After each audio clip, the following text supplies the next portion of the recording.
Bonjour à tous! Aujourd'hui, je vous ai préparé une nouvelle dictée de 10 phrases pour pratiquer votre français. Dans chaque phrase, il y a plusieurs difficultés de grammaire ou d'orthographe. Alors, prenez votre temps. Je vais répéter chaque phrase 3 fois. Une fois à vitesse normale et 2 fois à vitesse lente. Après la dictée, je vous expliquerai en détail chaque difficulté. Pour ne pas manquer les prochaines dictées, n'oubliez pas de vous abonner et d'activer les notifications. Maintenant, si vous êtes prêts, on commence tout de suite. Phrase 1. Va-t'en. Je ne veux plus avoir affaire à toi. Je répète. Va-t'en, virgule. Je ne veux plus avoir affaire à toi. Point d'exclamation.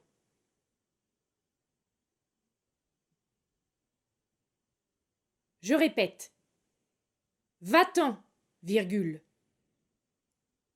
Je ne veux plus avoir affaire à toi. Point d'exclamation. Phrase 2. Que tu y crois ou non, ta plante croît plus vite au printemps. Je répète. Que tu y crois ou non, virgule, ta plante croît plus vite au printemps. Point. Je répète. Que tu y crois ou non, virgule, ta plante croît plus vite au printemps. Point. Phrase 3. C'étaient 2 adolescentes aux yeux bleu-gris. Je répète. C'étaient 2 adolescentes aux yeux bleu-gris. Point. Je répète. C'étaient 2 adolescentes aux yeux bleu-gris. Point. Phrase 4. Les 3 heures qu'a duré la réunion leur ont paru interminables. Je répète. Les 3 heures qu'a duré la réunion leur ont paru interminables. Point d'exclamation. Je répète. Les 3 heures qu'a duré la réunion leur ont paru interminables. Point d'exclamation. Phrase 5. Personne n'est venu l'aider après qu'elle est tombée. Je répète. Personne n'est venu l'aider après qu'elle est tombée. Point. Je répète. Personne n'est venu l'aider après qu'elle est tombée. Point. Phrase 6.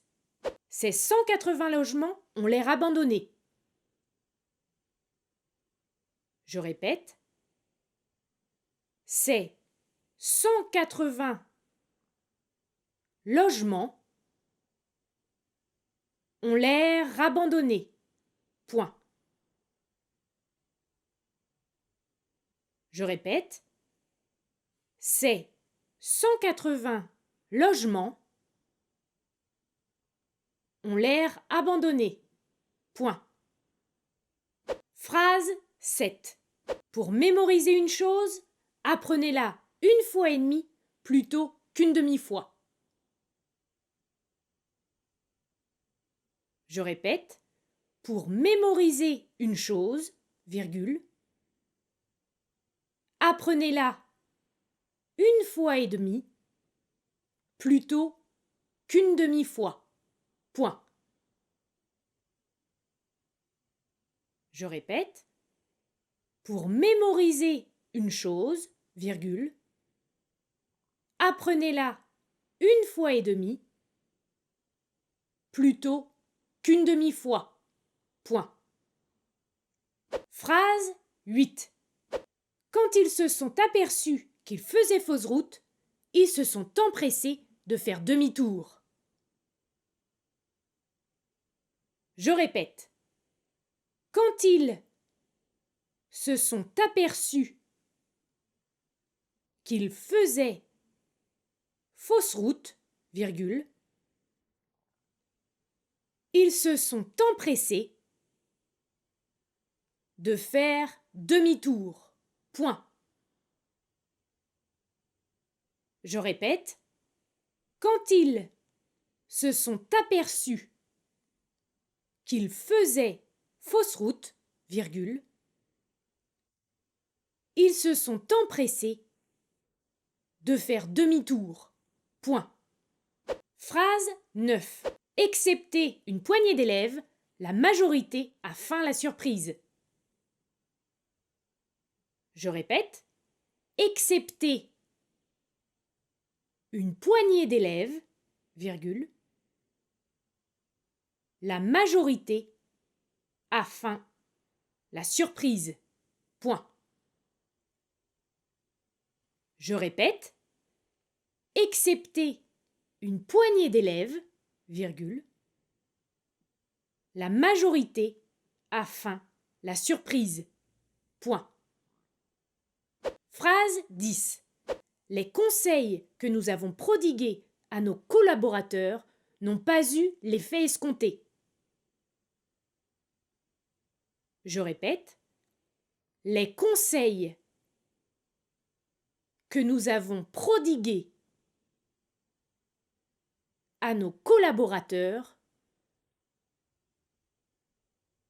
n'ont pas eu l'effet escompté. Point. Je répète. Les conseils que nous avons prodigués à nos collaborateurs n'ont pas eu l'effet escompté. Point. Voilà pour la dictée. Passons tout de suite aux explications détaillées. Commençons avec la première phrase. Va-t'en, je ne veux plus avoir affaire à toi. Dans cette phrase, il y a deux difficultés.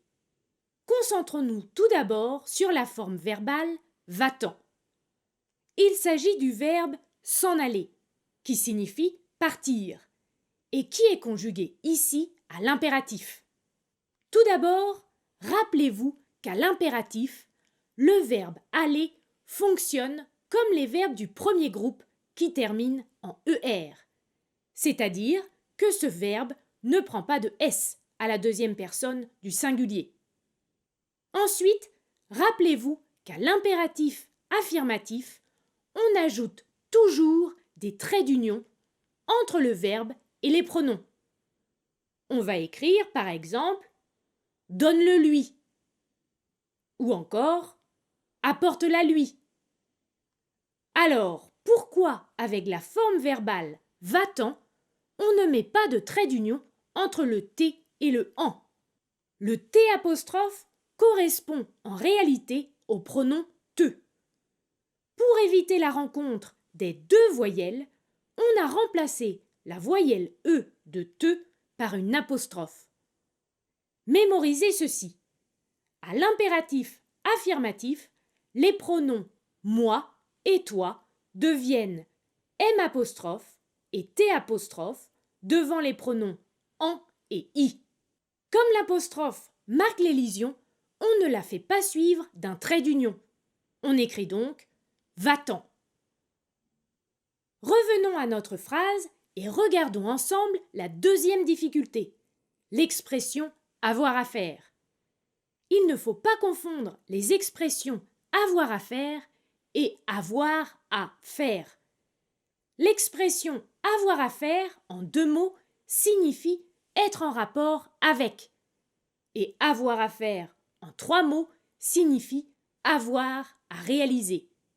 Si vous pouvez remplacer l'expression qui pose problème par avoir à réaliser, cela signifie qu'il faut écrire avoir à faire en 3 mots. Regardons notre phrase et essayons. Cela donne va-t'en, je ne veux plus avoir à réaliser à toi. Cette phrase ne veut rien dire. Vous devez donc choisir l'expression avoir à faire en 2 mots. Passons maintenant à la deuxième phrase. Que tu y crois ou non, ta plante croît plus vite au printemps. Dans cette phrase, la difficulté porte sur la conjugaison des verbes. Concentrons-nous sur le premier verbe. Il s'agit du verbe croire.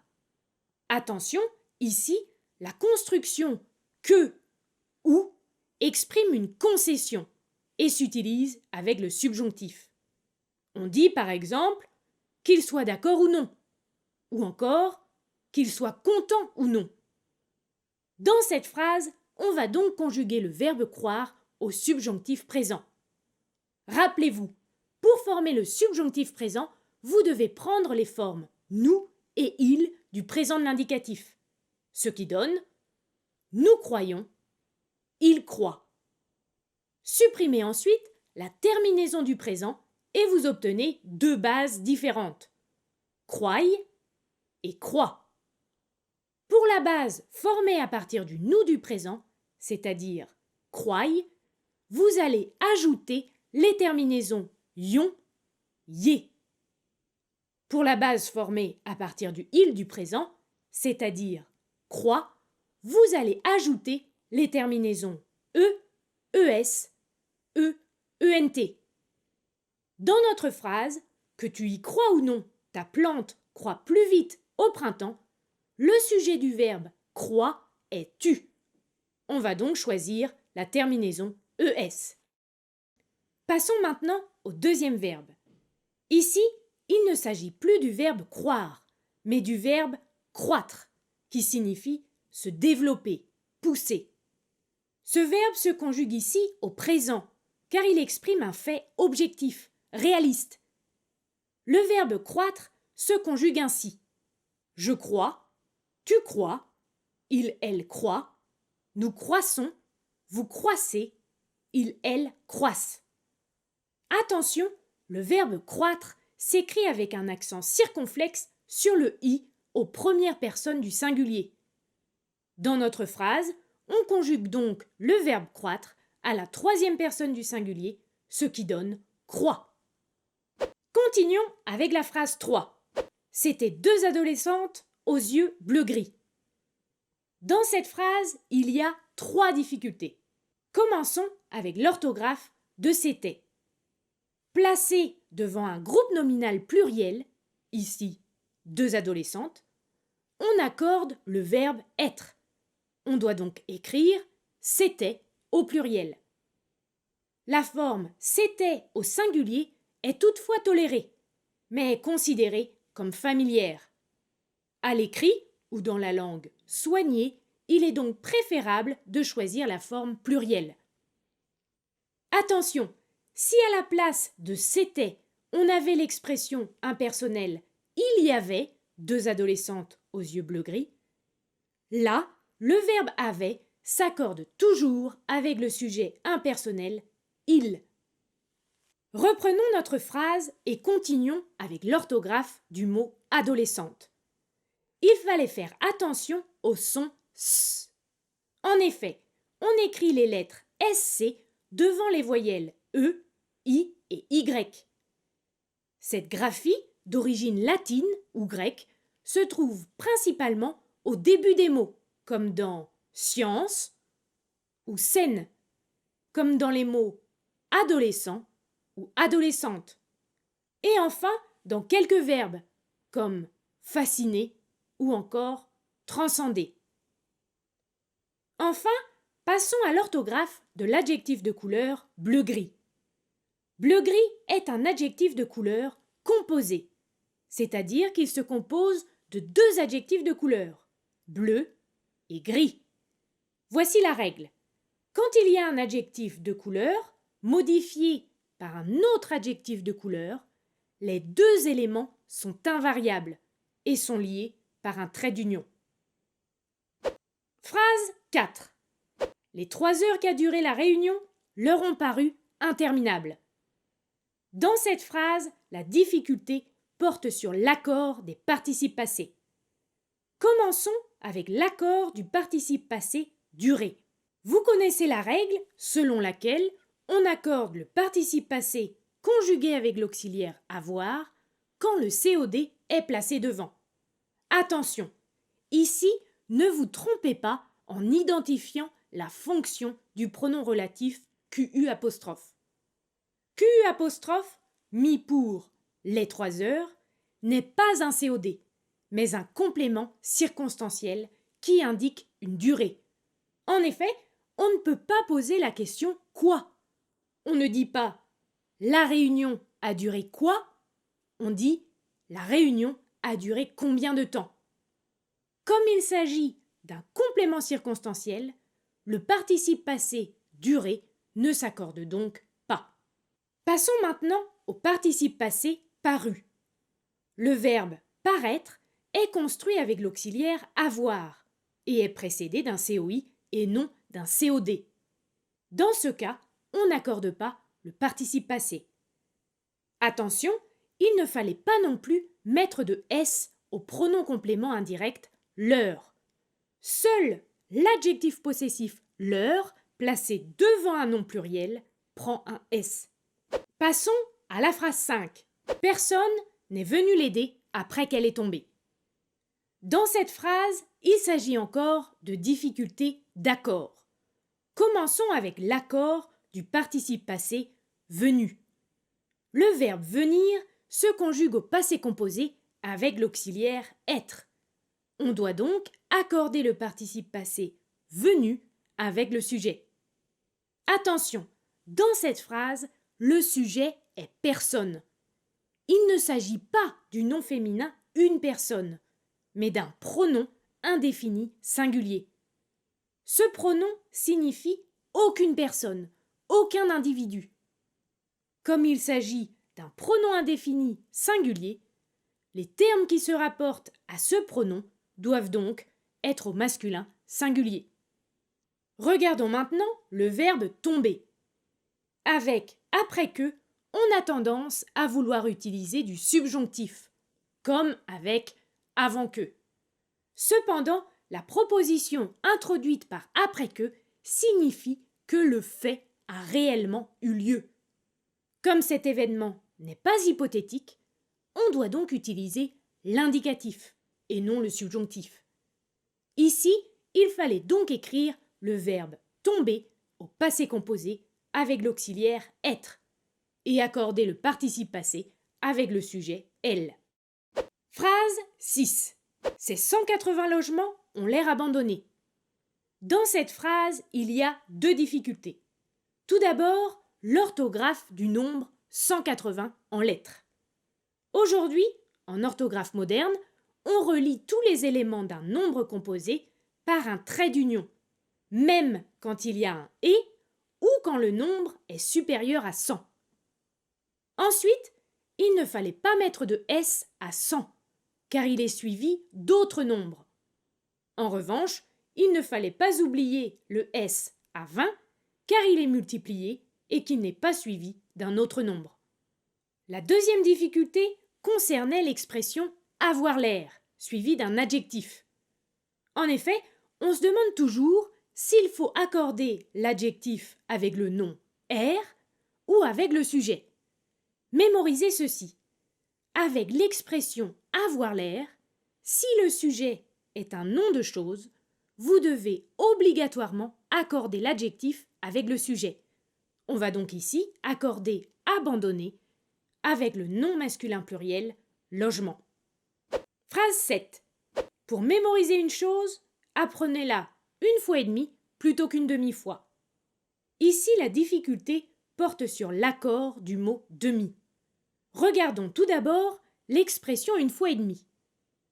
Quand l'adjectif demi est placé après un nom, ici fois, il s'écrit alors sans trait d'union, est précédé de la conjonction et s'accorde en genre, masculin ou féminin, avec ce nom. Ici, demi caractérise le nom féminin singulier fois. On écrit donc et demi avec un E. Passons maintenant à l'expression une demi-fois. Quand demi est placé avant un nom, ici fois, il s'écrit alors avec un trait d'union et il est invariable. Enfin, dernière chose, regardons l'orthographe de l'adverbe plutôt. Il ne fallait pas confondre plutôt en un seul mot qui signifie de préférence ou au lieu de, et plutôt écrit en deux mots qui signifie en avance. Phrase 8. Quand ils se sont aperçus qu'ils faisaient fausse route, ils se sont empressés de faire demi-tour. Dans cette phrase, il fallait bien maîtriser les règles d'accord des verbes pronominaux. Commençons avec le premier verbe, se sont aperçus. Il s'agit du verbe pronominal s'apercevoir. Comment savoir s'il faut l'accorder ou non? Ce verbe pronominal est un verbe pronominal subjectif. Autrement dit, ce verbe existe sous forme non pronominale et pronominale, mais avec un sens différent. Apercevoir et s'apercevoir.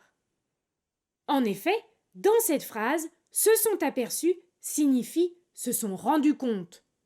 Le pronom se fait partie intégrante du verbe. On ne peut pas analyser précisément sa fonction. Vous devez donc mémoriser ceci. Le participe passé des verbes pronominaux subjectifs s'accorde avec le sujet. On va donc écrire « ils se sont aperçus » avec un S.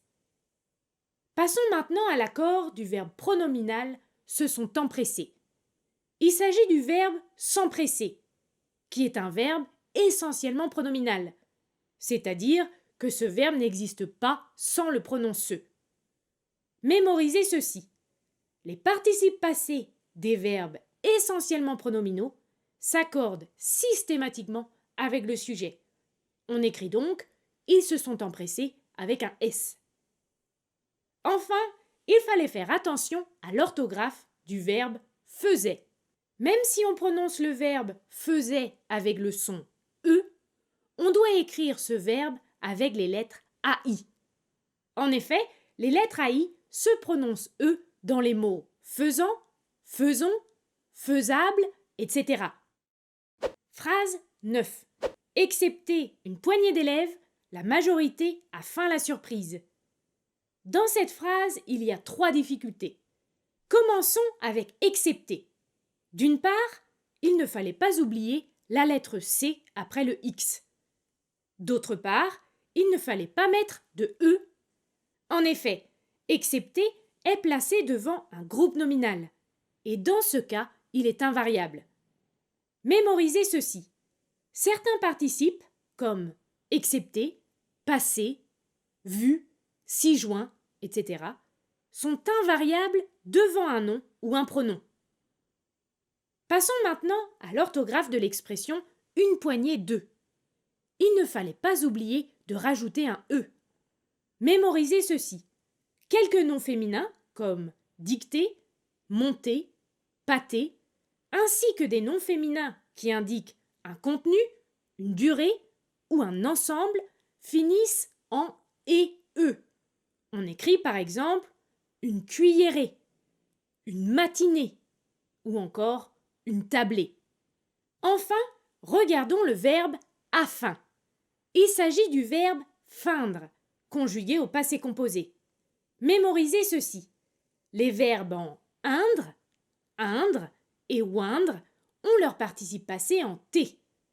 Le participe passé du verbe feindre donne donc fin, F-E-I-N-T. De plus, comme ce verbe est conjugué avec l'auxiliaire avoir et qu'il n'y a pas de COD qui précède ce verbe, le participe passé ne s'accorde pas.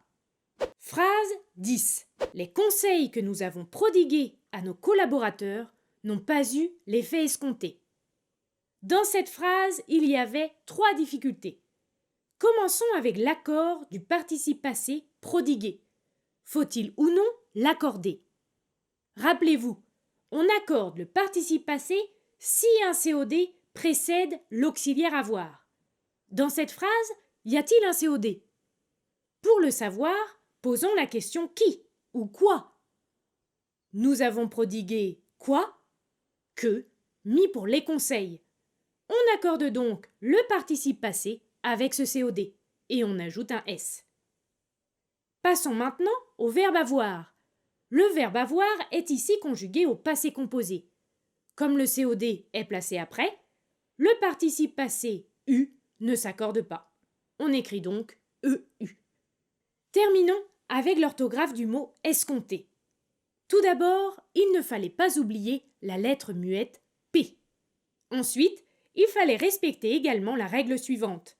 La lettre N se transforme en M devant les lettres M, B ou P. On écrit donc OM et non ON. Voilà, j'espère que cette dictée vous a plu. Si vous voulez aller plus loin, j'ai préparé pour vous une leçon avec toutes les explications détaillées pour chacune de ces phrases. Vous trouverez le lien dans la partie description de cette vidéo. Je vous dis à très bientôt pour une prochaine vidéo.